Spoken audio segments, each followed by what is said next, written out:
You are now rockin' with the rebellious host, known as the Dose, ODD True the Vision, the one and only Sean Hibbler of Hibbler Productions, and Dave, from deep inside the rabbit hole.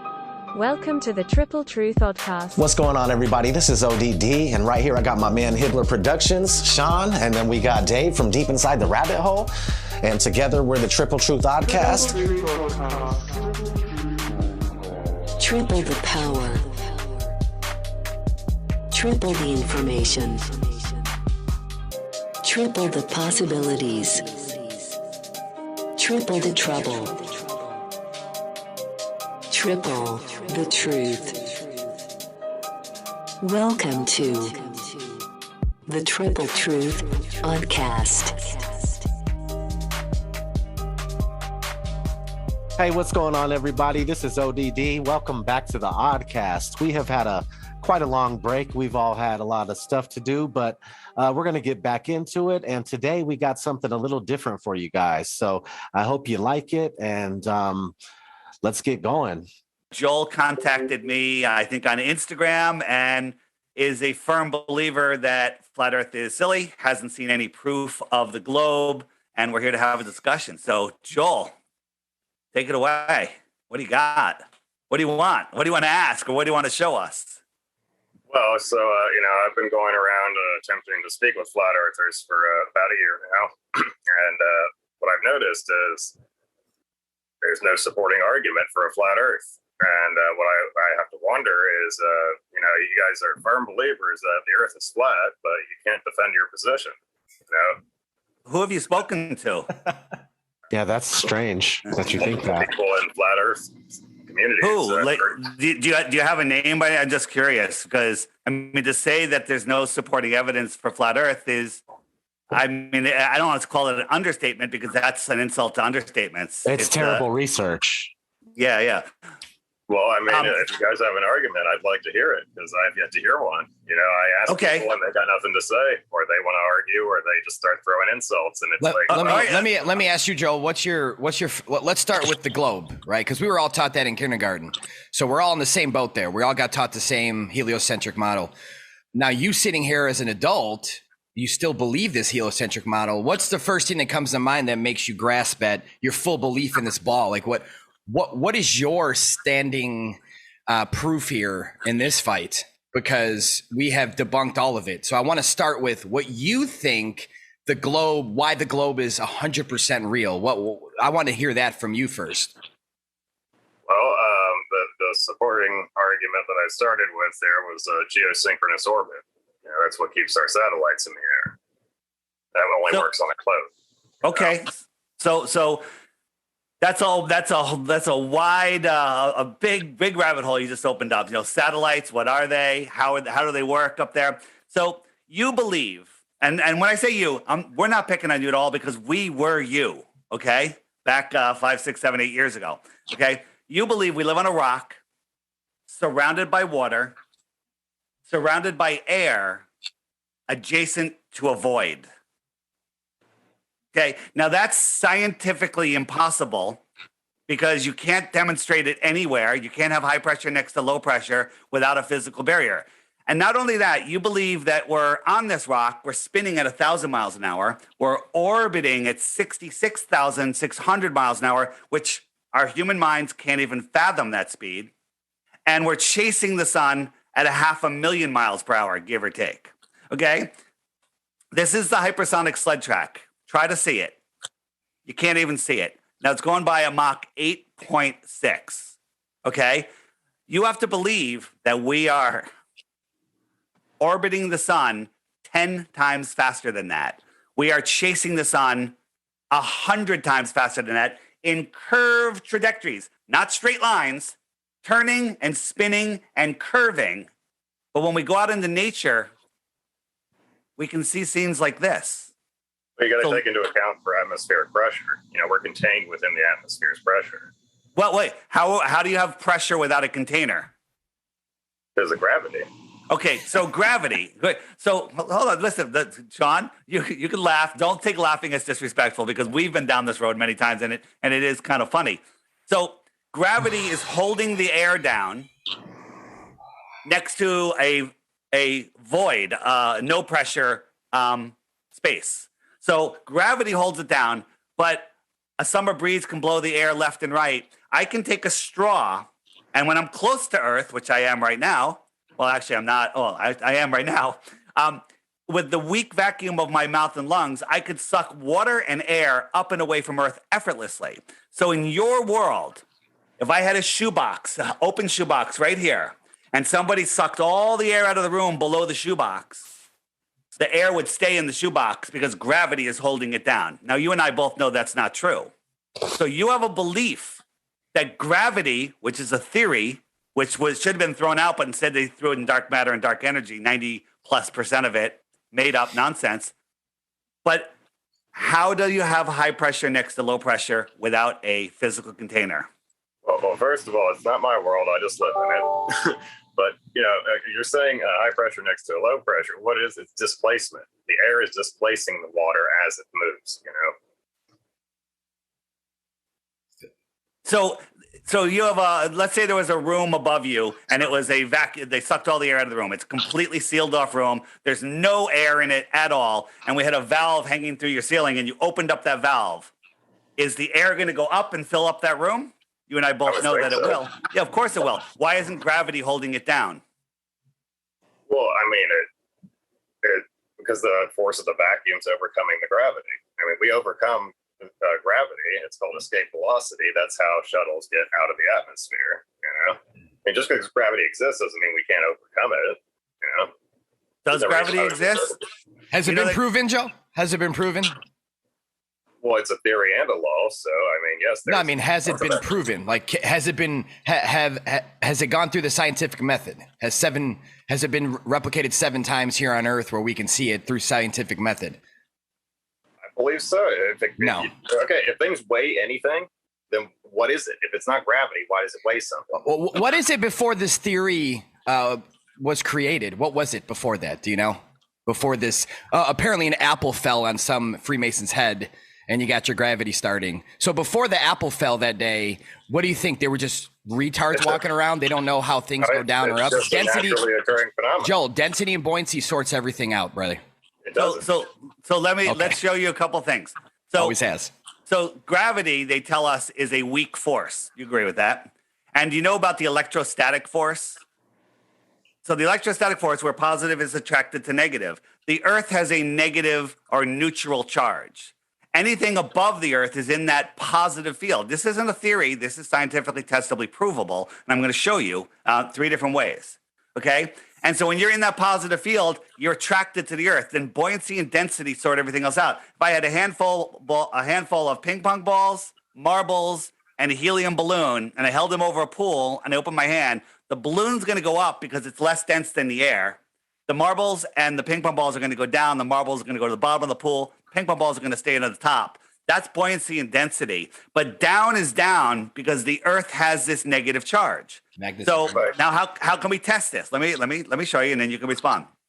So here we have some helium balloons, and they're just neutrally holding this. There's just a button on here we taped on there, and there's a wire going to a Van de Graaff generator. And so now we're going to add a positive charge to this, a stronger positive charge. So we're adding a positive charge, and it just got heavier. It went down. And so then let's test it again. Let's discharge it, take the charge out, and it goes back up. Now, did we just change its mass? No. Did we change its weight? Well, how do you define weight? We changed its attraction to the Earth. Okay, so now what about the opposite of that? I'm sure you've seen these tinfoil triangles. You put a negative charge in them, and they go up. Are we defying gravity, or are we defying an electrostatic charge? Okay, and then this is something that just recently came out. This is called a silent drone. No moving parts, absolutely silent, and it's just using electrostatics to fly. No moving parts. Never heard of that. But let me ask you this. Yeah. If buoyancy and density explains everything, how would you explain the fact that in order to calculate buoyancy, you got to take in a factor of gravity? It's part of the formula. Good. Well, let me tell you. Then you guys have to jump in because I just keep talking and talking. So they tell us gravity is a weak force. But they also tell us that the electrostatic force is 10 to the 20th power, which is a number that's incomprehensible, stronger than gravity. So let's pretend, and the electrostatic force has been proven. It's scientifically provable. Gravity is just a theory. Let's pretend gravity is real, and you really have to pretend. If you drop something and it goes down, how do you know that this infinitely weaker force is the reason it went down when I could change the electric potential of what it was and make it heavier or lighter? Okay? You're just believing gravity because without gravity, the entire heliocentric model falls apart. Then you'll have to realize satellites aren't real. Then you have to realize that everything that you believe is based on zero evidence. And Joel, Here's the problem. satellites. Let's go to satellites because if you give him can he share a screen from his phone or no? Actually, he doesn't have to. It doesn't. I can bring up whatever you need. Yeah, it doesn't have to.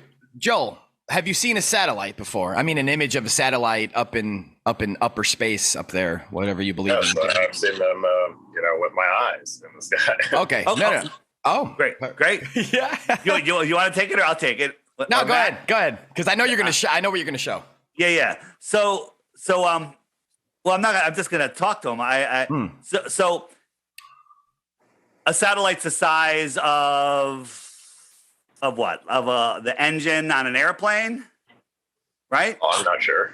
Okay. That's what they say. We've seen It's them. around this. All right. So here's a 747. This is the engine. It's right on the ground. What are we? 50 yards away. It's hard to see it. This is a 747 at altitude. Can't really see it in this picture, but maybe if we're out there, you could see it. But I doubt you can see the engine. Okay, and I'm guessing that the engine is also way bigger than most satellites, or even all satellites. Okay, well, the satellites that you're seeing are 200 times farther away than this. So scientifically, do you know about the angular resolution limits of your eyes? Your eye can only see something at a certain arc width. Right? If it's smaller than 0.02 degrees, your eye can't resolve it. Okay? That's giving off light. This photon travels like infinitely. Well, who told you that? I mean, I know who told you that, but where's proof of that? Light spreads out. If I have a light right here and I'm shining it on my hand and it's making a circle that has a certain brightness, but if I move my hand over here, it's now weaker and weaker and weaker. We're told that light travels for billions of years and doesn't spread out. Well, it does. It's just like sound. It spreads out and fades away. We're told that we see stars at ridiculous distances. Okay? Would you agree? I'm sorry, guys. You're good, man. I want you You're guys fine. to jump in. I want to jump in on our sun. So if our sun was a yoga ball, you know what a yoga ball is? It's about this big, right? Yeah. How big would the Earth be next to it? A marble, a Ping BB. pong ball. Yeah, okay. A ping pong ball I think is a little big, but we'll say ping pong ball. Okay, imagine you're a human on top of that ping pong ball. I thought it was a pair. Never mind. Sorry. Never mind. It's all right. That's right. All right. So you're on that ping pong ball. You're microscopic because it's the whole Earth. We can't even see it. And if I held that yoga ball a fraction of a millimeter, which is equivalent to a mile high, let's say, and you looked up, you would see the entire yoga ball. The entire sky would be the sun if it was a mile over your head at noon, right? Agreed? So now we're going to move it. How far away is the sun? I don't know what is it, 94 million miles or something. Well, very good. 93 million. 93, 94. You get an A plus right there. So now the sun has reduced from the entire sky to the size of like a nickel held at arm's length. Agreed? Why did it get smaller? Perception. Perspective. Right. Yeah. Very good. If I doubled the distance, how much smaller would it get? It's like a factor equal to what it was. The first So time. it went from the entire sky, horizon to horizon, to the size of a nickel. So double the distance, you couldn't see it. Let's quadruple the distance. No, let's 8 times the distance. If the sun was 8 times as far, do you think you could see it? Well, according to science, we can because of the light, but the object itself has a vanishing point. Hold on. We see the disk of the sun. We don't just see the light of. Anything you see is light, but we can actually see the sun. So it's going to get smaller and smaller. 8 times the distance is 1 light hour.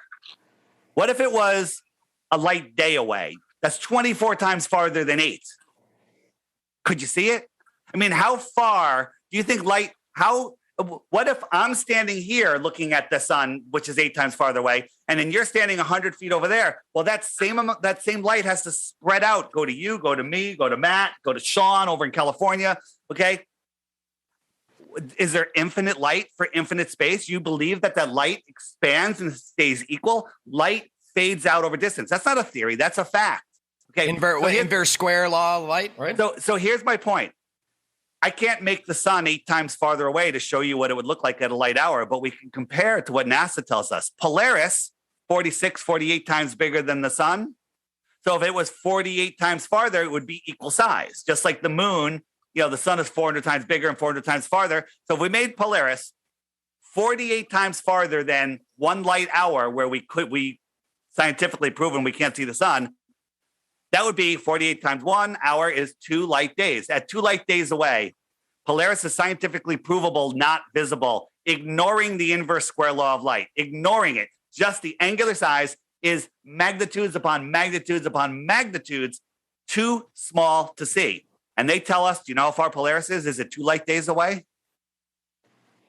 It's 433 light years away. And you know what else they tell us about this most important star? They said, we might be off by 100 light years. It might be 100 light years closer. That's called mainstream science right there. That's science. That's what you believe. Well, how can you explain that we can see it then? Because they're all right there, Joel. All the lights in the sky are right above us. Right. Everything above us is right there where you see it. If you see if you're looking at an airplane in the sky and you see it with your eyes, I can't convince you that airplane's 100 million miles away or something, right? Because you can see it. You can see it. Well, we can see the sun, moon, and stars with our eyes. We have been taught as children that those are millions and trillions of light years and miles away, and you just blindly accept that as a 6-year-old and you move on. And now we're revisiting this. There's no other explanation beyond what's beyond it. If there's a dome there. We don't know. Beyond what? We can't go there, Joel. We're not allowed to go there. Yeah. We can't go up there. Joel. So let's stop believing the people that have lied to us our whole lives and start trying to figure this out together. You know what this is? Nah. This is the star Capella. You can see it with your naked eye. It kind of looks like that with your naked eye. But when you zoom in on it, it's kind of amazing. Is that 100 quadrillion miles away? Or is it right here? Well, you got a point that I don't know. No, that's right. Here's the thing. I don't know what it is. I know what it's not. I know that it's not 100 quadrillion miles away because I could zoom in on it and make it big. I could zoom in on it and it gets bigger. But something is trillions and trillions and trillions of miles away. Do you know how far our closest star is? No. Okay. Here's the thing. We're not idiots. We know the heliocentric model better than anyone else, that any heliocentric believer is, because if you knew it as well as we did, you would know that it's false. So last point, and then I'll let you guys talk, is the closest star is 4.5 light years away. It's so close. All the other ones are so far away. That's 25 trillion miles. 25 trillion miles. Now, without folding space-time, do you know how far that is? If you were going 100,000 miles an hour, 100,000 miles an hour, again, unfathomable. I showed you what Mach 7.8 is, 100,000 miles per hour. I can't even figure out what Mach that is. It would take you 28,000 years to get to the closest star. Are you talking about Alpha Centauri, the star system? I think so. Whatever it is, the closest star is 4.5 trillion miles. The closest star is the sun. Yeah. Well, ignoring that, I was just going to one star. Okay, 28,000 years it would take you to get there at 100,000 miles an hour. Right. You can't fathom that. Did you know that the Parker Solar Probe has broken 400,000 miles per hour? Go ahead, boys. Wait, what did he say? What did you say, Joel? The Parker Solar Probe has broken 400,000 miles per hour. So, 100,000. Have you seen it? How can we verify this? NASA's website. NASA's website. So wait, hold on, Joe. Maybe I didn't ask this earlier. You still trust NASA? There's no reason not to trust NASA. No reason not to trust. All right. Let's give him some reasons and see if he accepts them. If we caught NASA faking 0G on the space station, or do you trust Elon Musk and SpaceX? Is that real? I believe that he's interacting with space. I mean, So the reason you have not to believe it. well, that seems to be your theme. Let's just look at Elon. Apparently, you've never researched anything flat earthers have ever said, and what we've exposed on NASA for 7 years straight. You've never seen any of it. All right, we're going to show you. We're going to show you right now. Welcome to a Hey, crash remember course. the rules, boys. I know. Remember No, I'm the saying rules. welcome Remember to the a rules. crash course. That's all. Yeah. That's all.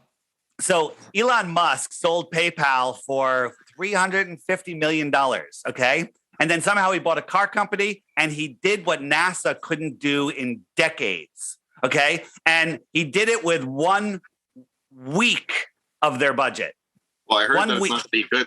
I heard it's not that they couldn't do it. It's that they didn't see a reason to. All right. But he did it with 1 week's budget. No. 1 week's budget of NASA. He did what they couldn't do in 4 decades. Okay. Or 5 decades. Right. And so let's look at Elon. Let's see if Elon's for real. Okay. This is a test of his rocket that's going to go to Mars. Okay. Now watch this launch. This is ridiculous. Okay. So, and this is unedited from them. Edit. We had 3 edits already. And now this little flame is picking it up. Now let's look. We got a far shot. Now look at the angle of the camera.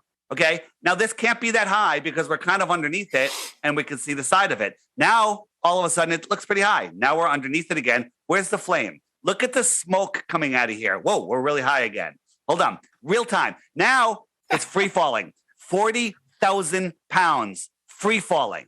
Now look at the smoke. How fast is it moving? Watch the next edit. They can't even get the smoke rate, right? Look at the smoke. Is this falling? Is this free falling? This is free falling. 40,000 pounds. Hold on. Oh, wait a minute. Wow, it's all of a sudden it's really high again. What the hell just happened? Why is it Hold up? on. Now watch this. All right. Now the engines are going to come on. Oh, really high again. Hold on. And by the way, that lower shot, we can see the side of it. So it's filmed from the ground. Now 3 engines are going to come on. 2 of them are going to turn off. The cameraman's going to do an edit, get right underneath it. Ready? Up, edit. Underneath. Now watch. It's like a Hollywood movie. Look at it. No, it doesn't. Hollywood would be fired for this. 2 of the engines are going to burn out. And then it's going to land with a bunch of CGI smoke. Watch the CGI smoke. Ready? Here we go. Cue the smoke. Smoke. Okay. And now it's going to land upright. Now, am I joking you? Is this really Elon Musk or is this just a YouTuber that made a video? That's a weird video. Yeah, that's Elon Musk. That's official. That's an official video from SpaceX. Fake Okay? X. Fake X. SpaceX. Joel, do you believe that there's still a guy up there in a Tesla floating around, orbiting? No, I'm for real. I know it's funny. Ubering. He's doing Ubers. Is he doing Ubers up there? Yeah. Is he picking up aliens in Ubers? The guy that didn't they say? Yeah, that was Elon Musk. They said they sent the Roadster up there, and he's just here you go. Yeah. Yeah. Do you ever seen this? Have you ever seen this, Joel? Wait, hold on. Say again, Joel. I thought you wanted to have a conversation about this. Yeah, I'm asking you. No. We are. You got it, guys. Hold on a second. Supposedly they sent a car into space. Yeah. I don't know if it's true or not. All right. Well, That's real to you? So I'm just making sure before we this go. is not as high as the space shuttle, according to Elon Musk. Not as high as the space shuttle, and we just saw the whole globe. How is that possible? What do you mean? Because on the space shuttle, the space station. You see only a little. You only portion. see a flat horizon. You barely see any curve at all. But this thing is showing you the whole curve of the Earth, and it's not even as high as the space station. How can it be in space if it's not as high as the space station? The space station isn't even in space; it's in low orbit. Correct. Yeah. This is according to them. Mm-hmm. Because they put stuff out there so dumb that a slightly intelligent person isn't even going to catch it because it's like, wait, they wouldn't do anything that dumb. Okay. This is the Earth, not as high as the space station. Well, then that's not true. Okay. Thank you. So now we caught Elon Musk twice lying. Okay. No, I think there's a misconception here, though. In what sense? From what they said? Because we're just repeating what they said. Who said it's not as high as the space station? Elon Musk, Elon. SpaceX. If you watch the video, if you can find it, it'll tell you the altitude, and it wasn't nearly as high as the space station. I think they even said it in the broadcast. Okay, Do you know what the altitude is? Because you need to be at 30,000 feet or whatever to see the globe. Apparently, 30,000 feet is the height an airplane flies. Yeah, that's a commercial airline. Well, supposedly you can see the curvature at that point. Who says? They Who don't say says that? They don't say that at all. Neil deGrasse Tyson himself says that you can't see it from 127,000. No. The latest one, guys, it was 73 miles. You can't see the curve from 73 miles up, according to Neil deGrasse Tyson. And you know why he did that? Because every single time they send some BS up there with a fisheye lens, the flat earthers make it popular that's just a fisheye lens. And so what do they have to do? It's called damage control, Joe. They've been moving the goalposts for a very long time. It used to be, yeah, we could see the curve out of a plane. But once we demolished that, 2014, it was over. They changed it. Then they did the Red Bull jump. The Red Bull jump, everyone thought it was a ball. And then we demolished that as a fisheye lens. Now Neil deGrasse Tyson took it from 23-mile Red Bull jump, where you're supposed to see the curve apparently, and moved it back to 73 miles. You can't see a curve. There is no curve. You've never seen it. Fisheye lens. That's not the answer, because the fisheye lens bends things up. It wouldn't give you up or down. Up or down. What do you mean? It's concave or convex? It only bends it up. Look at any picture from a fisheye lens. No, it's only in the top half of the lens, it'll arc it like this. And if it was in the bottom half, it would be a bowl. It would be curved this way. Right. And there's many times on the NASA with their feed, the ISS feed, where the camera moves up and down, and you watch the lens go like this. You watch the Earth curve from convex to concave. You have a video of that? Oh, yeah, tons. I could pull up. You want to pull it up, Dave? Good. You can pull one up. You guys talk. I'll pull one up. There's tons. Yeah, there's tons. Depending on what side of the frame it's on, it's going to bend up or down. That's the whole point of the fisheye lens. Now, we've been pretty much debunking every single video that has a fisheye lens in it because of that. You can tell. And then, like they said, they keep moving the goalpost. Neil deGrasse Tyson came out with a video and said, there's no way you could see the curve from 120,000 feet. Are you kidding? That stuff is flat. Yeah. And here's one without a fisheye lens. This is the Go Fast rocket. Went up 73 miles. Now, we think it hit something. We could argue about that all day. Yeah, we're not gonna with that and the damage control they did on that with the yo-yo D-spin thing. I think that's all damage control. But watch what happens. All of a sudden it stops, okay? And it's 73 miles high. That's a lot higher. How many feet is 73 miles? It's ridiculous, okay? And when it turns on its side, we can see the moon, okay? Here comes the moon. Ready? Boom, it turns on its side, and here comes the moon. Cue the moon right there. That's the moon. Now look at that horizon. It's looking pretty flat, but you could imagine some curve if you want. But here's the problem. When that took off in Arizona, the moon was over Australia. Look at you. So if the Earth was a basketball, Arizona's on top of the basketball, that rocket is a fraction of a millimeter above the basketball, and the moon is below the basketball. Correct. How did we see it? Shouldn't have been able to see it. Can I share my screen? Yeah. Oh, yeah. All right. Don't porn bomb us. No. Watch this for about 1 minute, Joe. And I saw Felix Baumgartner jump out of the space capsule. Flat Earthers did a great job of debunking that. Of course, it's a fisheye lens. It's not even a question. What most people don't know is that Neil deGrasse Tyson, the science priest of modern day, that everybody loves and they listen to him. Oh, he's so smart. Well, he is a smart man in the sense of he knows that we debunked the shit out of that. And that dude who jumped out of a perfectly good balloon, Felix Baumgartner, edge of space jump. Now, I don't. It's he wants to. I don't have a problem if he does it, but the honesty of it would greatly diminish what I think people thought he was actually doing. And not only that, they made sure to photograph him standing there with a really wide-angle lens, which curves horizontal lines. So in the photo, you see this curvature of Earth's surface, and he said, wow, he's in space, look at that. No, he's not. At that height, you don't see the curvature of the Earth. You just don't. That stuff is flat. Now that's that, and here is this. The first billionaire to travel to space, Sir Richard Branson. So you go 63 miles up, you would all probably assume that, of course, you could see this giant curve of Earth. You're 63 miles up. Holy shit. Richard Branson supposedly goes up 63 miles, even though it's nothing but fisheye lens footage. We expose that. Here comes Neil deGrasse Tyson again. Damage control time. Oh, by the way, you didn't ask, but I'm going to tell you. Do you know how high up above the Earth he was? No. So if you take a 63 miles. Well, yeah, so you're right. So take a schoolroom globe, and that's how high above it is he? So he's about 2 millimeters above the surface of a schoolroom globe. So nobody has seen the curvature of the Earth from that height. Do you see the curvature of the Earth right now, Joel? Because they're 63 miles up, brother. I see what you're talking about, where it changed. That was kind of weird. See, my point was they've been changing the goalposts for a long time. When we were little, it used to be out of the airplane. That was universal. That's what everyone just believed. That got debunked. That got destroyed in 2014, 2015. That was over.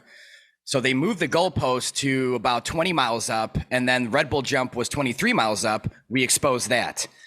Once we expose that, again, they have to keep doing damage control because it's getting exposed. It's very easy to expose this stuff. So now they push the goalpost to 63 miles. And don't worry, we will wait until there's something that goes up 70 miles or plus, which I don't think that many things that can go that high or have gone that high. But as soon as mainstream wants to release something 70 plus miles up, there's going to be no curve either. So eventually they're going to have to give this up. Because they keep changing the goalposts, they keep moving it. As I just showed you. And hold on, one thing, just one thing, and I'm going to let you go. Felix, when he climbed in, the camera inside the capsule was not fisheye, and we could see the horizon right here. Now that camera doesn't move. 127,000 feet, the horizon didn't drop. It actually, I mean, it looks higher. That just could be atmosphere or whatever, but it's the same. It's the same. It should drop drastically. All the way down. You have to look down for the horizon. You have to start the looking higher down. you go on a ball, the lower that horizon should be, but it doesn't. Go on an airplane, look out the left window, look out the right window, draw a line. It goes right like this. Horizon. No matter how high you go, it's exactly what would happen too. No, it doesn't matter how high you go. All right. Because you're on a flat, you're on a plane. Joel's turn. Yeah, you're on a plane.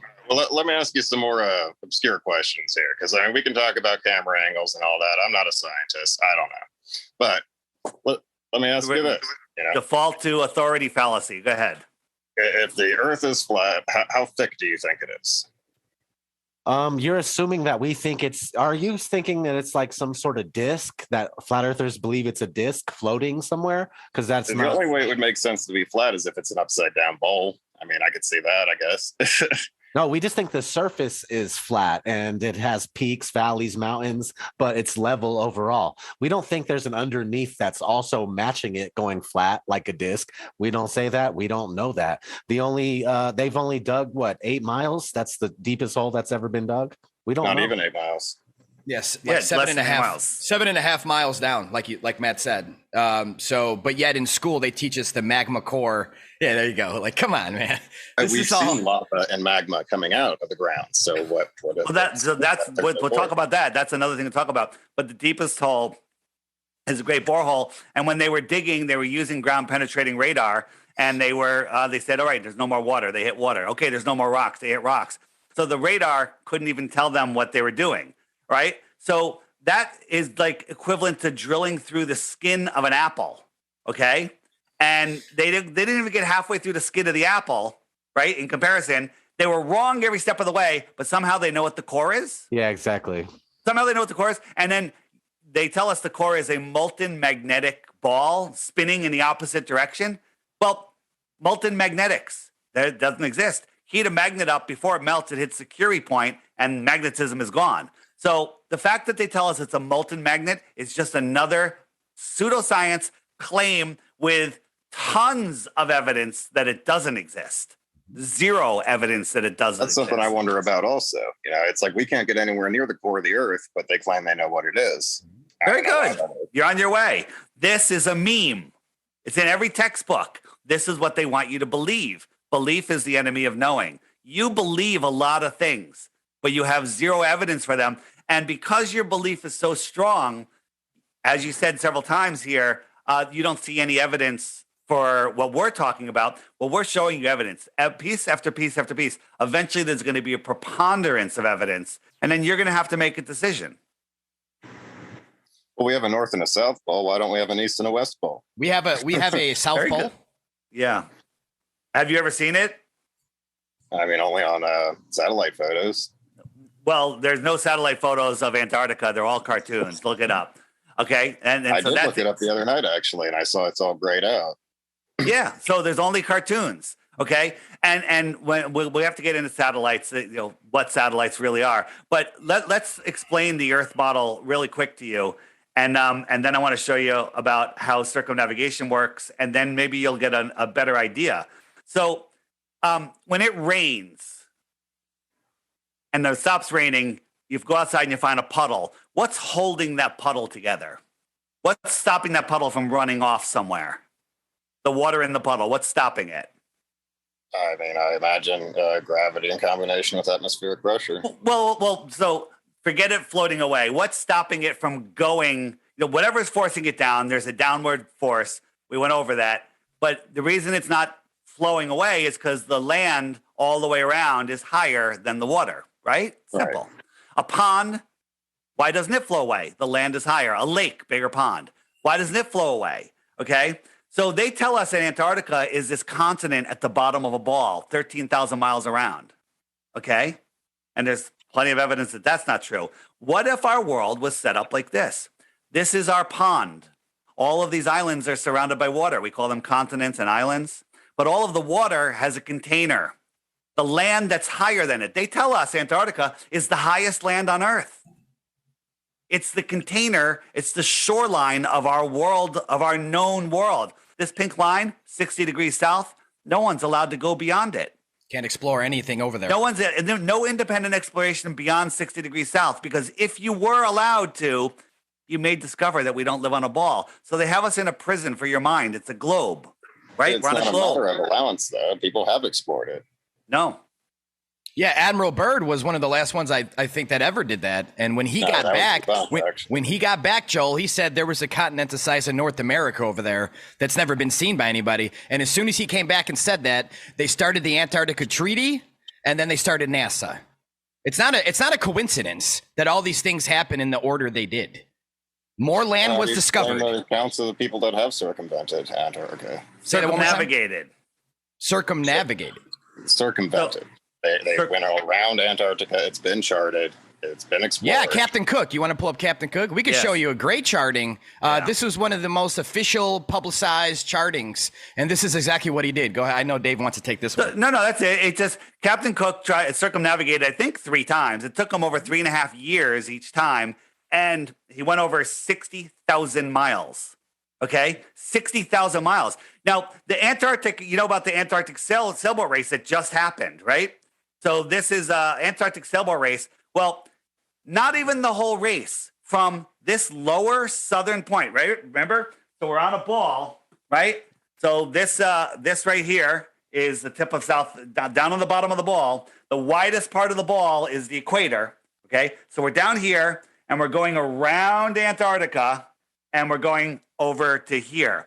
On their official website, they say that's 32,000 miles. You know how big the equator is? No.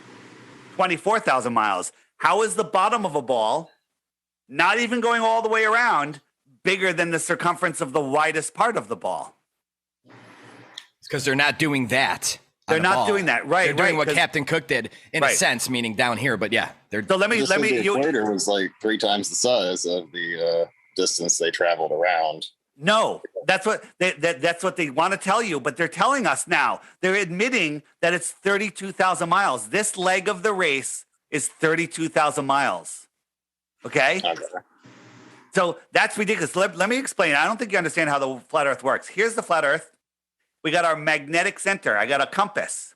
The needle points towards the center. Now I'm trying to push that compass west. West is not a straight line. West is a circle. Because I'm trying to go west, which is right here on the compass. I have to keep turning it to maintain a heading of west. So my needle's pointing at the North Pole. I have to walk in a circle equidistant around. Now I'm going east. East is also a circle. This does not prove the Earth is flat because it's the same on a globe. Okay. Now, if I want to go south, every direction. Oh, no. So here now I'm going to go dead reckon west. I'm not going to turn. I'm not going to correct. I'm heading south already. South is every direction away from the center. Okay. All of these lines coming out from the center are south.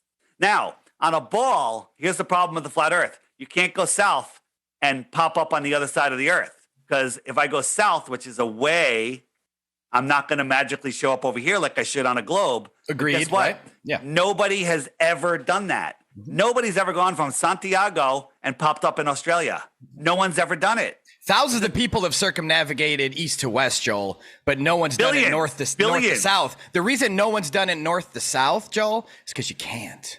Right. Well, and how do you explain the people that have gone around the world? They sail around the world. We just showed you that they're going way farther than we told you, and we have videos that will explain it longer than we can on here. But here's the thing: the world record for the first time anyone has circumnavigated south, right? And it's called Spider Tracks, and we're like, oh, this is going to be exciting. And so they went from here's the North Pole and here's the South Pole, and they went all the way down to California, out here to Hawaii, I believe, over here to these islands, over here, Santiago. Then they went to the South Pole, supposedly, and then they said, oh, the weather's too bad. We're going to just turn around and we're going to come back. They went up to Brazil. They went up here. We're like, oh, well, they didn't get that. Guinness Book gave them the world record for southern circumnavigation. And we're like, why didn't you continue around and pop up over in Australia? They're like, well, the weather was too bad. So this is all they did on our pond. They went here, here, here, here, here, here, here, here. I mean, I could go to the end of my street, touch a telephone pole, go to the end of the street, touch a telephone pole, and then go back and tell you my street's a sphere, but you'd say I'm crazy. What's the significance of saying, well, they went this way, but they didn't go that way? If they went all the way around in one direction, they went around something. They didn't. Look, you're not looking. Look, I know it's on a phone, but look here. They went to the edge of the pond, and then they turned around and came back. That's not circumnavigating. They didn't pop out the other side of this ball that you believe, Joel. That's the point we're trying to make. No one's ever done that. It's never been done where they go from north to south and pop out the other side. They're going around. Everyone's gone around this way. You could walk around your block, Joel, and get to where you started from again. Whatever you walked around, that block, all those houses, it's not a ball. It doesn't have to be a ball to circumnavigate. Joel, if I went from Santiago here and I went out here, and then I turned around and I went to Brazil, went around to the North Pole and came back, would you say I circumnavigated a globe? I just did this. Right. That's all he did. That's all the guy did. I'm gonna look it up here. Yeah. Well, good. You know what? I'd rather you take some notes and look up this stuff later, because we spent 6 years or more looking this stuff up for you. So we're showing you some stuff. We're pointing towards some doors. Don't believe anything we say. We're showing you that you have a lot of unsupported beliefs. Okay, so let's switch gears and talk about proof that the Earth isn't a globe. So I'll start with one, and then you guys can come up with one. On a ball, there's physical curvature, right? So if this is my boat, and I travel away, it disappears from the bottom up. And if I zoom in, you can't bring it back. Okay, so here is this is Mount Canigou. Right, this is a spot in Illusion, France. We're looking out here. Mount Canigou is out here, but you can't see it because it's 175 miles away. And according to the Globe Earth Curve Calculator, from this altitude, are you Googling or are you watching what I'm showing you? I'm looking. From this altitude, the top of Mount Canigou would be over half a mile below the curve. Well, you can't see it. Well, the sun migrates left and right from the tropic to tropic, and twice a year it gets right in between the viewing spot and Mount Canigou. Now, the sun is the brightest object in the sky. A mountain is only reflected sunlight, and at 175 miles, that light can't push through the atmosphere and make it to our eyes, but the sun can. And when it lines up with Mount Canigou, it backlights it, and all of a sudden, you can see Mount Canigou. The very top right there should be over a half a mile below the curve, but it's not. And the only globe excuse besides refraction and gravity, well, that is their only excuse, that the sun and the mountain are well below the horizon. They're magically popping up and stopping at eye level. I don't see how this proves your point, though. It's 175 miles away, Joel, and the top of that mountain you're looking at should be about a mile below the horizon. None of that should be seen. The reason you can't see it on a normal day, Joel, is because the light's not pushing through. It's too far away. You can't see that on a normal day. It's only, what is it, one day a year or a couple times a year? Twice a year for a day or two. Twice a year for a day or two. It lines up with the mountains and it backlights the mountains. It's 175 miles away, straight across from your eyesight. The reason you can't see it when the sun's not shining on it is because it's too far away. Your eyes can't see that far without that light helping. The planet is 8,000 miles, wide. So what is 175 miles? Yeah. Okay, but remember though, you're living on a basketball in your world, or pear, depending on the glober you are. But my world, I just live in it, man. No, I'm saying the fabricated heliocentric world that you believe without any evidence. There's you're not gonna be able to see things past a certain point. A 6-foot man standing at the beach should not be able to see anything. What is it? Past 3 miles? 3 miles. There's a 6-foot drop at 3 miles. So they shouldn't be able to see the surface of the water. This camera is not a 6-foot man. It's a 1-foot man. 1 foot off the water. At this distance, 9.3 miles, there should be 59 feet of curvature. Not only is there not 59 feet of curvature, we can see the surface of the water with miles, dozens of miles beyond it. The surface of the water should not be able to be seen at 1.2 miles away at that height. There should be enough drop. What's that? What do you mean the surface of the water shouldn't be seen? So it should be curving. Here's a spot on the water. And if you're all the way over there, you can't see that spot because you have a physical horizon. You can't see where my finger is touching the ball because it's behind curvature. So once that spot is far enough away where it's behind curvature, you can't see my fingernail anymore because it's behind the curvature. Yeah, and you can't zoom in and get his fingernail back once it's past the physical horizon. You can't. Right. But we are. We're zooming in on things that should never be visible. He's showing you this. That's what that is. You shouldn't be able to see it. We can see it. That proves your model wrong, or the model you live in, not your model. Yeah. Right. And how do you explain that when you approach tall objects from afar, it rises up? It's coming up over something. Yeah, it's all perspective. It's amazing. I got to make a video on it. I was on the Long Island Sound, and I was over in Long Island. And I looked over to Connecticut and to New York, and there's a building which I'm very familiar with. It's one tall building. I think it's like 20 stories tall. And it's got a very weird shape. And I could see the entire building. And I'm like, wait a minute, that's 23 miles away. Okay. The curvature math says, I think 45 stories should be hidden. Okay. I could see the whole story. But here's the thing. As I drove across the Long Island Sound, getting closer to Connecticut, it didn't get bigger. It got smaller. Okay, and that's because of the way perspective works. Talk about the waves right there, Dave. No, it wasn't the waves. I'm saying tell him so he understands what we're talking about. So these little waves in the foreground will hide that boat. So that boat is gone. You can't see it. It's smaller than your angular resolution limits of your eyes, right? So the sky comes down into the horizon, but when you zoom in, like we're zooming in now, we're making this bigger and bigger and bigger, and all of a sudden, you can see, there is a boat there. And there it is. But Globers will say, no, the boat's not there anymore because it went down a physical horizon. We're saying it's an optical horizon because it's a flat plane. All water's level. Did you know that, though, Joe? All water finds and maintains its own level.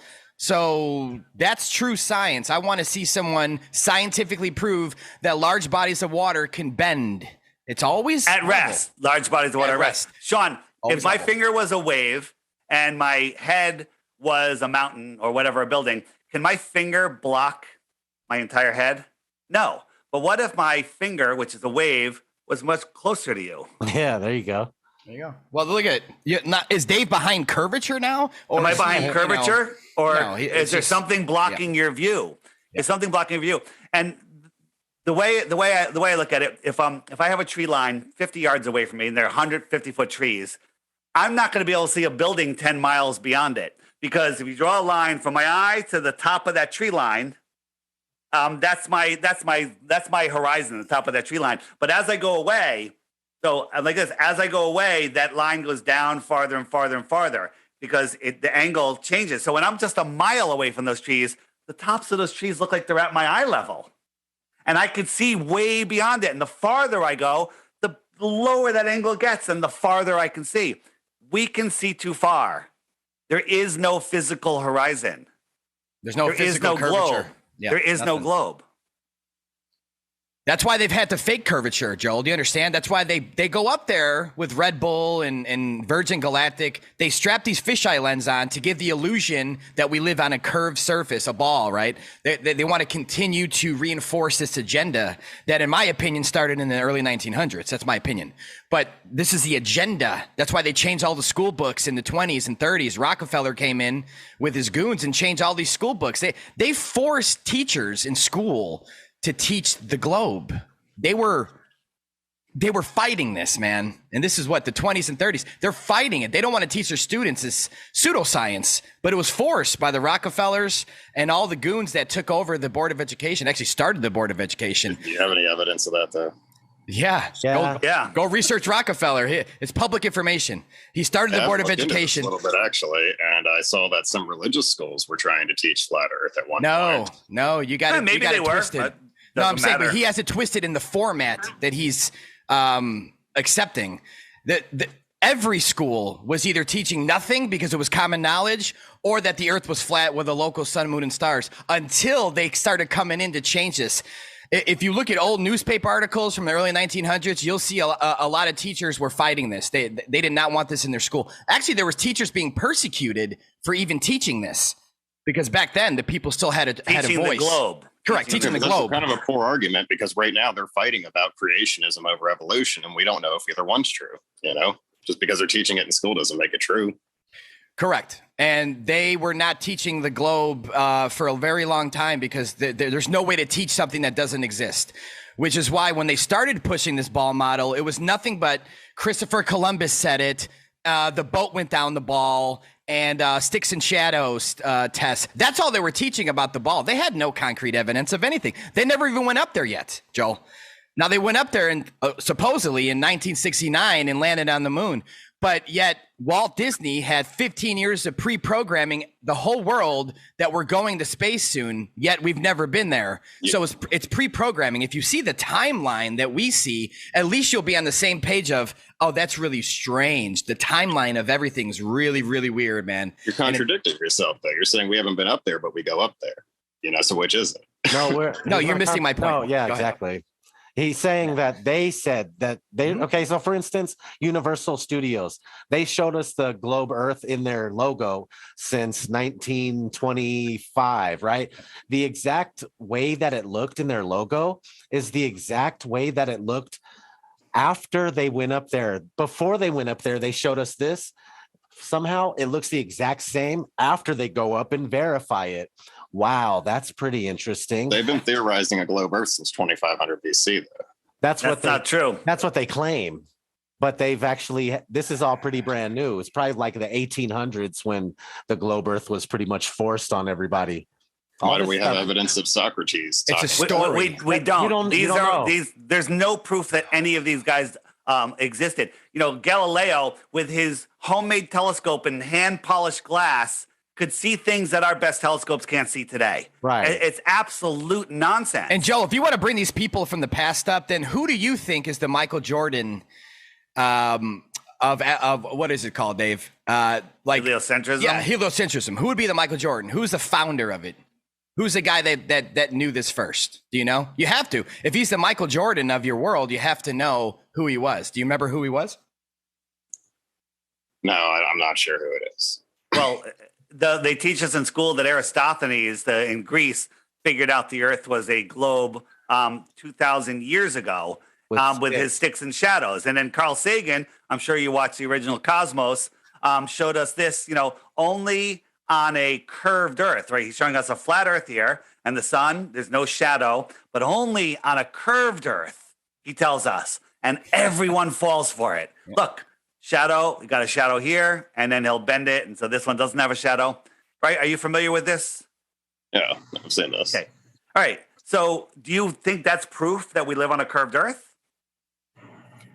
Or I think it raises some questions. All right, well let's look at this. Have you ever seen parallel sun rays come in? No, you haven't. Yeah. You only see crepuscular. Wait, did you say yeah?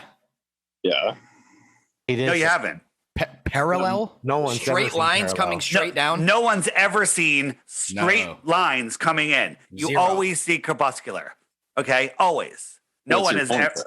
My point is, Aristophanes, he said, oh, well, the sun's so far away that the rays come in almost barely, parallel, essentially parallel. Well, back then, they also believed that the sun was orbiting the earth.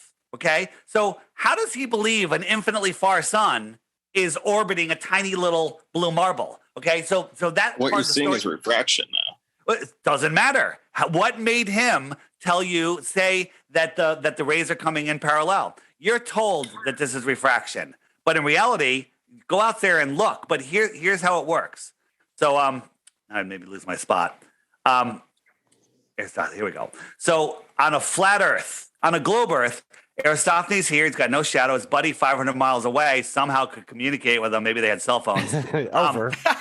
And he measured the length of the shadow, did some really good math, and figured out the size of the Earth within like 1%. And that was amazing. And they taught it in all the schools. Cool story. On a flat Earth with a small local sun, just like we experience. Same thing. Here's Aristophanes. Here's his buddy. Here's the same shadow. Do the same math, and you can prove that this flat surface is spherical. Apparently. Apparently, right. I mean, what Dave's pretty much saying is it works both ways, which is why they always try to utilize things that obviously it has to work on a flat Earth and a stationary Earth because that's what we live in. But they have to take what they already know is true and spin it in a way that can work in both.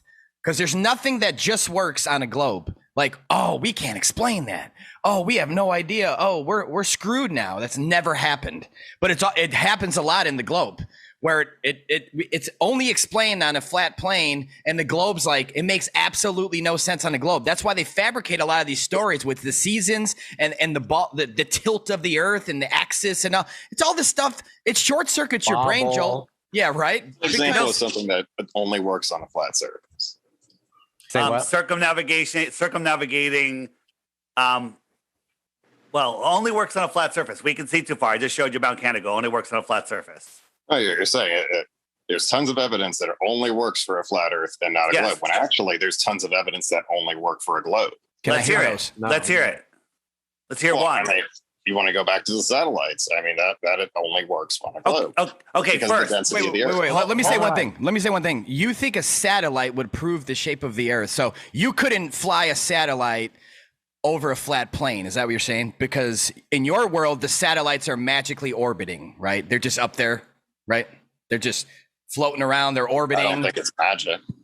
Okay, I'm saying though, the spin, the orbit, the Hollywood feel of it, just kind of just floating around on its own, right? That's what you think satellites are. Right. We know what satellites are. We know how they operate. And we know how they put them up there. And we're gonna show you. No, yeah, we're gonna show you. We're gonna show you. So first, back to my original statement. You believe we live on a rock, surrounded by water, surrounded by gas, adjacent to a vacuum, which is scientifically impossible. We're corkscrewing through space, traveling 4.5 billion miles a year, going in 4 different directions at once, and somehow we could throw up a geostationary satellite that'll find its spot, park itself, match the spin of the Earth, match the orbit of the Earth while it's spinning, and match the trajectory of the Earth. And it magically stays there and never fucks up. And they just throw it out there and it parks itself there. That's what you believe. But in reality, NASA has a balloon program. NASA owns all the helium companies in the world. NASA uses more helium than anyone else in the world. And NASA admits, not a theory, that they have tens of thousands of satellites hanging on balloons. Helium. Right now. Right now. And it's actually since the 50s, if you want to be real. That's when they started this. And now they're backtracking again because we've been exposing it so much. NASA's going, you know what?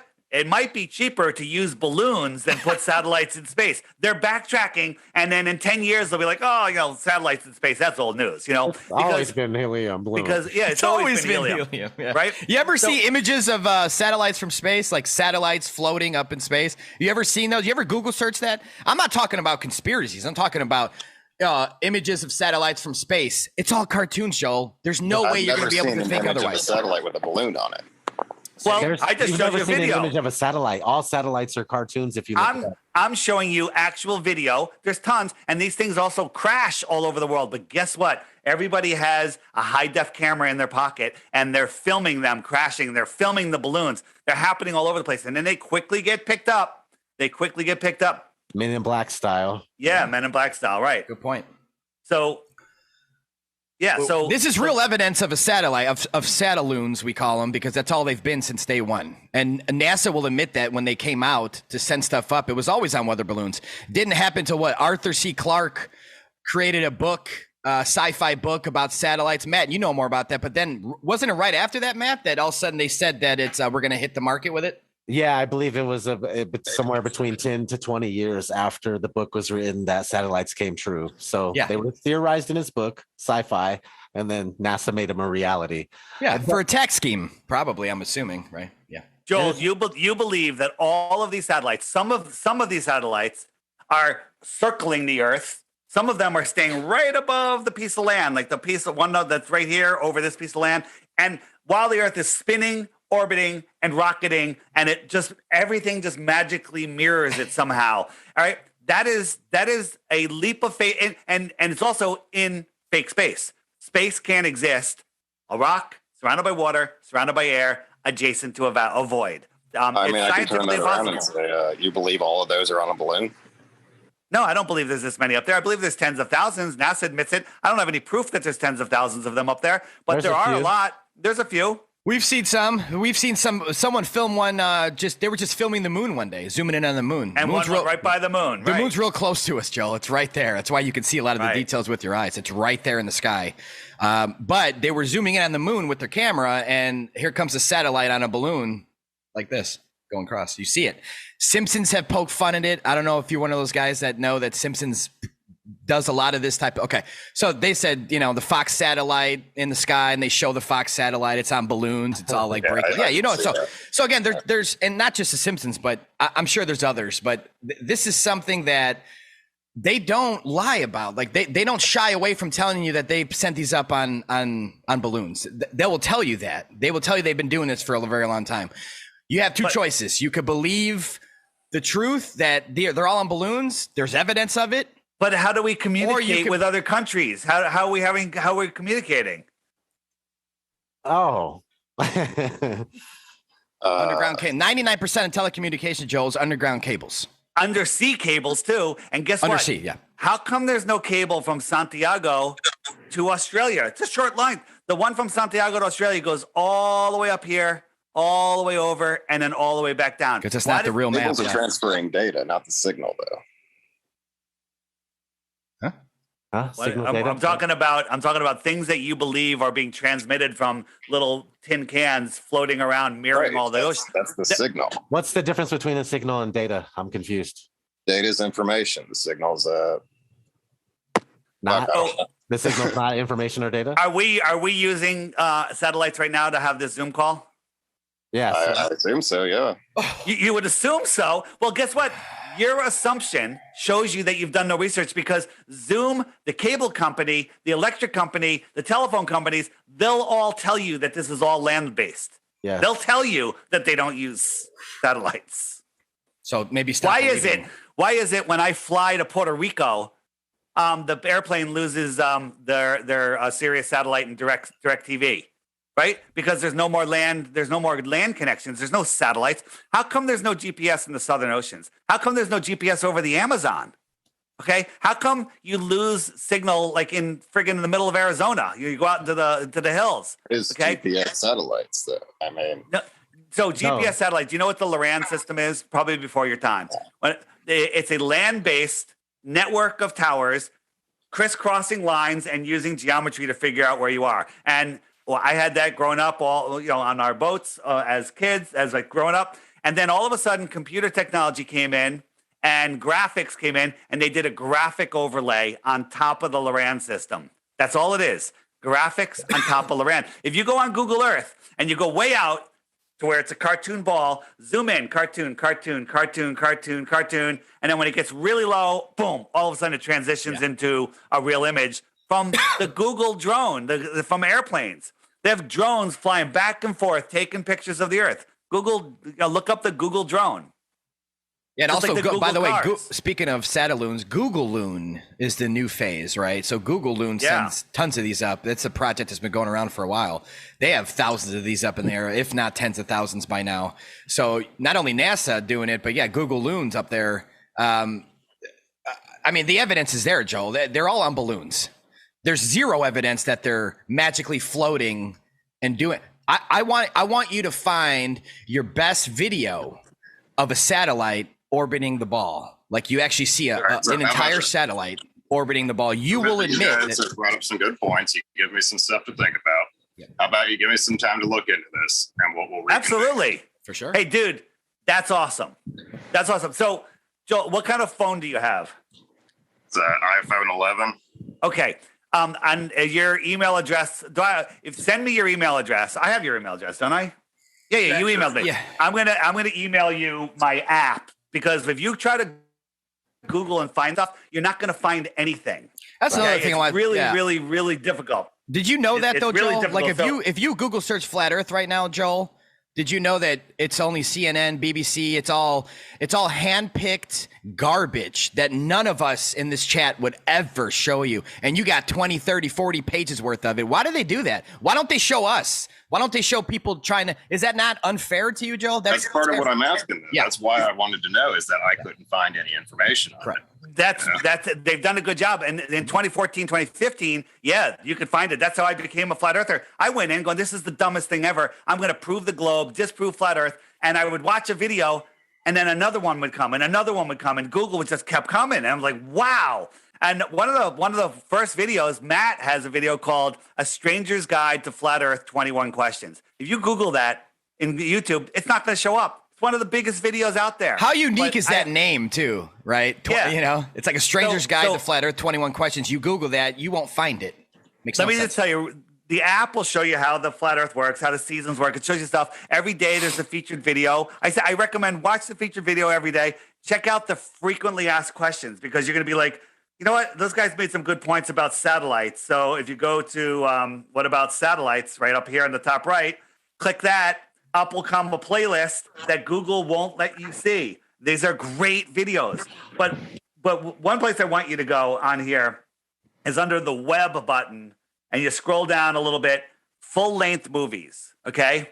Matt and Sean are both very talented movie makers. And Matt has the Stranger's Guide as the first one, and then The Next Level is the next one. Watch those. Watch those one evening. Kick back, have a beer, a glass of tea, whatever, a cup of tea, whatever you want, and watch those with a notepad. Write down some questions, and let's have this conversation again. Yeah, let's have a part 2 again. Well, if you could watch Stranger's Guide to Flat Earth and The Next Level, if you watch those two, we'll have a part 2, and I guarantee you see where we're coming from at minimum. I'm gonna gift the app to you with your email address. So all you have to do is click it. It'll go to the App Store, and then you download it for free. It's only $3, okay? And then when it asks you to subscribe, don't subscribe. You don't have to subscribe. The subscription is only for if you want to message other flat earthers. And these are the flat earthers that are just near me. Okay. There's flat earthers everywhere. I mean, where are you at? Where are you at, Joe? What state are you in? Where are you? What state? Ohio. Here's Ohio. These are flat earthers. I can't even find Ohio because it's buried in flat earth. Okay. These are just the people that have my app. If flat earth was nonsense, some mainstream science, Neil deGrasse, Bill Nye, one of those guys would have come out and say, here's why flat earth here's the proof of the globe, right? I have a 3 Bitcoin offer out there for 1 globe proof. I've had it for years. No one's gotten the Bitcoins. Okay. No one's even really tried, other than, well, that star, which is scientifically improvable in fake space, is we can see that star. It's like nonsense. There's nothing. There's zero proof, right? So what got me to have this conversation with you is when you said, I've talked to flat earthers, and there's no proof, there's no evidence. And I was like, okay, we need to talk to this guy. Well, then maybe he just did a simple Google or YouTube search. And then in that instance, I agree with you, Joel. Yeah, you ain't going to find shit, man. You're going to find nothing. In 2015, when I really, truly woke up fully to this, when I typed in flat earth, I got ODD TV. I got Eric Dubé. Yeah. I got Santos Bonacci. I got people that came up right away, Joel. All these videos, pages, and I'm like, oh my God. Excellent video. This is a globe deception. This is unbelievable. Shit was going viral, man. And then all of a sudden, out of nowhere, big bad corporation, Google, YouTube get together and go, what are we going to do? This is getting out of control. So they hid all of our videos, shadow banned them, and they promoted their own garbage. What's the incentive for that, though? So you continue living on your ball. So why the lie? Why does it benefit anyone to believe? Yeah. Benefit? Well, what if I told you there was 32 continents? I'm just making it up. But would that be an intriguing way to hide to take 7 continents and wrap it into a ball? If there's more land, would that? I'm just asking you, Joe, off the record. What if there's more land? Would that be a legitimate reason for you to fake this? If they wanted to hide 30 more continents? Yes. Also, they make $50 to $60 million a day from taxpayers. A day. Is that another reason to lie? Yeah. No, it's not that they make it. They take it from us. Yeah, they steal it. Yeah. Because the elite don't need money. But think about this. If we live here, this ring is Antarctica, and these are other continents, extra territory, extra terra. If somebody came to visit us, we might consider them an extraterrestrial. From where? From the outer space. Yeah. Here on Earth. Now, I'm not claiming this is possible. This is the way it is. I'm claiming this is physically possible. This is scientifically provable versus fake space. Well, no, it's not scientifically provable yet because, Joel, they won't let us go over there and see what's over there. They will not let us go. We would go. The flat Earth would be over with, but we can go over there. We can't go over there. And that we've done many experiments, laser experiments before across frozen lakes and stuff. Have you guys attempted to visit Antarctica yourselves? Well, there's no reason because they only bring you to a little island out here, like Rothschild Island. It's about 15 to 20 grand a person, Joe. And you don't get there's no independent exploration, right? And it's complete and total nonsense. But there's so many things that we've done to prove that the Earth is a globe. If you go into the web button, scroll down to the bottom. Where is it? The bottom. This one right here. These are a whole bunch of experiments that we've done for you. We've taken the time. You watch these, and then you can see it's all documented. It's all laid out. It's not bullshit. And you'll see tons and tons and tons of content in here. Okay, and that's just if you take your time and go through this, then you'll start to see that all of these beliefs you have in space are ridiculous. Before we go, I don't want to let you go yet. Are you a fan of the James Webb Telescope? It's interesting, yeah. Yeah. So this image right. Whoops. What do we got there? This is an image from the James Webb Telescope. Okay. And what about this? Wait, hold on. Where is it? Did you see these images? Have you already seen these images, Joe, of the new thing they released? So you've seen all these. Okay. Show them a couple more. What if I said these are CGI? I'd say, how are we supposed to know that? Okay. Good answer. Okay. Well, what if I said they're real? Would you say, how are we supposed to know that? Yeah. I mean, how are we supposed to know? Good answer. Hey, that's a great answer. Well, here is how one way we can know. This is my friend Jenny, and with a simple app on her telephone, spinning it around, she created those images. Okay, from her phone, free from her phone on her phone. Okay, $0 budget, $0. So here we have the Hubble, James Webb, and Jenny. I think Jenny did a better job. I think she deserves $30 million a day. Okay. Right? Hubble, James Webb, Jenny. Okay? That's interesting. Thank you. I'll take an interesting. That's all. You know what? I was really nervous about this, just literally taking a dive down the crap hole. But thank you for listening. Anything else you want to bring up? Matt, you have anything final words? Oh, why? Give them a why the lie. Why else would they lie besides more land? Anything, Matt? Well, I mean, yeah, we got to take into account, just not religion, but the fact that there could be a creator. Okay, this place could be created. We look at how fucking crazy our fingers, our hands are just by thinking a thought. You can do this. Like this is some really wild stuff going on with the human body. How amazing it is! How it's really cool and awesome, And we're really fantastic beings, and the elite, they try to make it seem like we just came from pond scum and we turned into this after going through the phases of being monkeys. And then we're just an accident, overall, we're just an accident. And why should we care about anything? One day the sun's going to die out and we might get hit by a meteoroid. And there's all this crazy stuff. And the news every day, it's all bad news. They try to keep us in fear and they want you to think that you're an accident. That's really my take on it is. So yeah, keep us in fear, false evidence appearing real, and then the news, north, east, west, south, steering your mind to keep you in fear. And they want you to think that an asteroid can come and take us out like it did the dinosaurs. Dinosaurs didn't exist. Asteroids don't exist. We're running out of food. You stick a seed into the ground, water falls from the sky, food grows out. Okay? They tell we're overpopulated. Every family in America could have a half an acre in Texas, right? And I think some of Texas would still be empty. Yeah. They're lying about everything. It's about control. And if they limit your mind to the matrix, the ball, okay, then you're limiting your thoughts, and your thoughts create your reality. Your life is the way that you think. If you think your life is shit, it's shit. If you think your life is good and have good thoughts and do good things and take good actions, then things work out, things happen. Everything you have in your life is because of the way you think. And you know how they say you're your own worst enemy? You're your only enemy, okay? You have no enemies. You're your only enemy, and the way you think puts you in that vibration, for lack of a better word, and things, happen. They don't want you to know the power of this world. They tell you in school you only use 10% of your brain. Well, you better not use more than that, or you're going to figure out you don't live on a spinning ball, okay? They don't want you connecting with nature. They don't want you connecting with source. They don't want you connecting with all of the true power that we really have. Well, they don't want you knowing your history. Go ahead. That never made sense. The 10% of your brain thing, that's been disproven. And like 99% of your DNA is junk DNA. Okay, that's all. It's all nonsense. They don't want you to have your right power.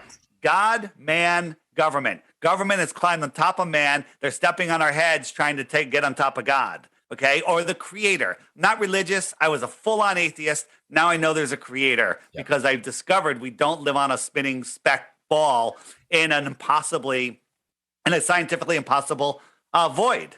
We don't. If there's a creator, why does that say there's a God then?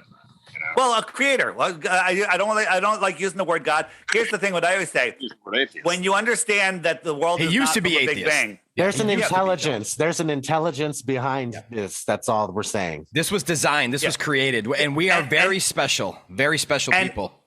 And the point I like to make is, once you realize that this is designed, then it's your own personal journey from there. Whatever way you go, that's your own journey. Nobody can tell you what you need to believe, what you need to do, or you're going to hell. Nothing like that. It's your own journey. And that's why we're here. We're here to experience love and this amazing place and expand the mind of the creator is the way I look at it. And they're taking that away from us. They want us living in fear. And they, the Rockefellers, the bankers make the textbooks, and they teach you to be good bankers or banking customers. They don't teach you to be bankers. They teach you to be banking customers. Okay. They teach you mathematics, but not real mathematics, not vortex mathematics or sacred geometry. They teach you to be accounting or, engineering. They teach you to do these things that keep you in as slaves. Yeah. Okay. And a lot of people are doing well and having a good time. I mean, listen, I love my life. I'm having a good time. Everyone, you can have an amazing time. But what if, here's the big what if. What if you had something the size of a roll of quarters that would heat your house for the rest of your life, and another thing the size of a roll of quarters that would power your house and your car for the rest of your life? So no more expenses for that. You could have a lot of options at that point. What if they didn't hide technology? Right now, they're taking 30, 40% of your money, and then they give you a couple percent back at the end of the year, and you're like, yes, they gave me 3% back. And what if you didn't? And all of that is monopoly money anyway. It's the way they control us. Mm-hmm. So if you didn't have all of that, worth nothing. Yeah, if you didn't have all of that, and you could operate free like we're supposed to be. Governments don't give us our rights. We have them by the creator, God-given rights. I'll use the G word. Okay. And they're trying to say, no, we're responsible. The only control anyone has over you is in your imagination. And if you live on a spinning ball flying through an infinite space galaxy, then you're under mind control. Yep. And you could continue to be mind controlled by anything else that they put your way. Because a lot of people go, hey, the government lies. They lie about this. They lie about that. But then they go, oh, well, they wouldn't lie about this. It's very hypocritical. They should never lie to us about anything. And they lie all the time. And I know you know that, Joel. They've lied to us for all of our history. Christopher Columbus discovered America. It's still in school books, even though we all know there's already Indians here, right? So it's they can say and print whatever they want. They could tell you that, these people existed in ancient history. They're stories. You choose to believe it or you choose to expose it. We don't like believing things anymore. We like to know or we like to don't know. If we don't know something, it's okay. We say we don't know. We'll say, I don't know. We know we don't know a lot of things. Globers have no idea what their model is. They have a false idea what flat Earth is, and they think they know everything. Yep. Very true. But Joel, I don't know how much time you have. I have to go soon, but we definitely will have to do a part 2. If you can go check out ODD's video, Stranger Guides to Flat Earth, 21 questions, and then the next level. If you could watch those 2 and hit us back up, we would love to do a part 2 with you, man, to really see where you stand now after you kind of realize where we're coming from. I'll send you a link to a video playlist, and I'll send you the app for free if you want it. And then that way you always have your phone. If you're sitting somewhere, waiting somewhere, driving in a car, hit a frequently asked question list and just start watching and listening, and don't believe anything. Know it. Well, it's a great resource. If you've been looking for videos and answers, you weren't going to find them the way you were looking. But now with this app, that section with the videos, that has all the videos you're going to want to watch. All right, cool. I look forward to it. All right, Joel, thanks for the conversation, man. I appreciate it. Thanks for reaching out. Thanks for keeping an open mind. Yeah. Appreciate it.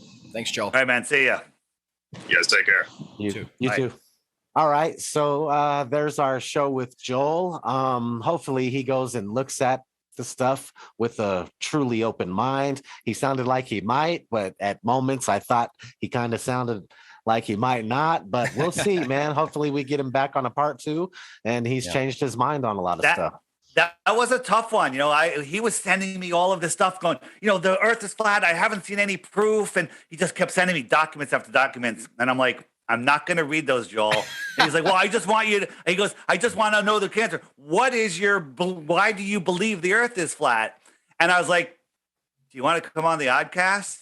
And I was like, I told him, he goes, I just want to have a respectful conversation. I go, we're going to be the 3 nicest guys you've ever met. And we're going to answer as many questions as we can. I almost lost it once. I almost lost it once. That's my bad, but I retract right near the beginning, right? What is my face glitching? Does anyone see this? No. It's like glitching. Okay. Look at that. Yeah, good show, though. That was a great show. That guy's paradigm has just been shaken. This is his red pill moment. Hopefully he takes it.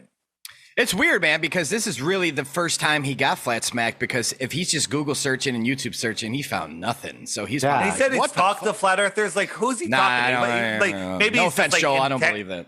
Maybe he was like messaging like people on Facebook or whatever and hitting up some trolls. Who knows? But boy, that really shows the algorithm and the gatekeeping, how good of a job it's done. Yeah. Right? Yeah. Because at least he tried to look.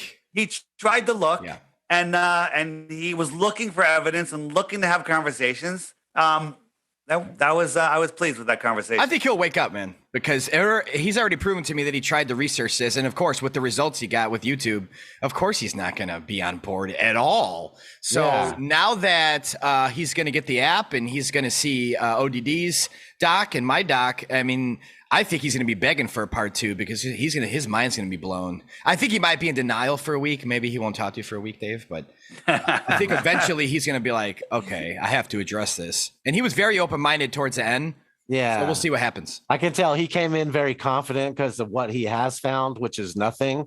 But after getting smacked left and right by Dave early on, he was like, wait a minute, I haven't heard any of this. And he didn't have any answers for it, you know? No. Yeah, and the good thing is that I talk a lot. Yeah, well, the good thing is that he said, I have to look at that, and I'm gonna have to go take a look at that. That's all we want. That's all I would ever ask for from I was anybody. Thrilled to hear that. Anybody. That's what you should say. Every single human being should be like, you know what? That's interesting. I have to go look at that. Exactly. Yeah. You got to drop your ego a little bit to say that. So I appreciated him saying that as well. You got to drop your laziness too. Most people the laziest thing to do is go, nah, I just believe what school said. I just believe the official story, and they move on. That's what's sad, the laziness. But this is why we put in so much work for years now to make sure that, hey, even if the lazy people, we got you covered. We got you. His number one proof the Earth is the globe is satellites. I'm sorry, I'm not laughing at him, but God, that blew my mind. That is the worst answer I've ever heard because of how ridiculous satellites are. But you know what? That means he's on his fucking way, man. If that's his go-to thing, oh my gosh, I can't wait till he watches some of this stuff. But great show. I'll send him that email right now. So cool. That was fun. Cool. All right, yeah, get him on. All right, guys. Get him on. All right, guys. Thanks for tuning in. Until next week, we'll holla. See ya. See ya.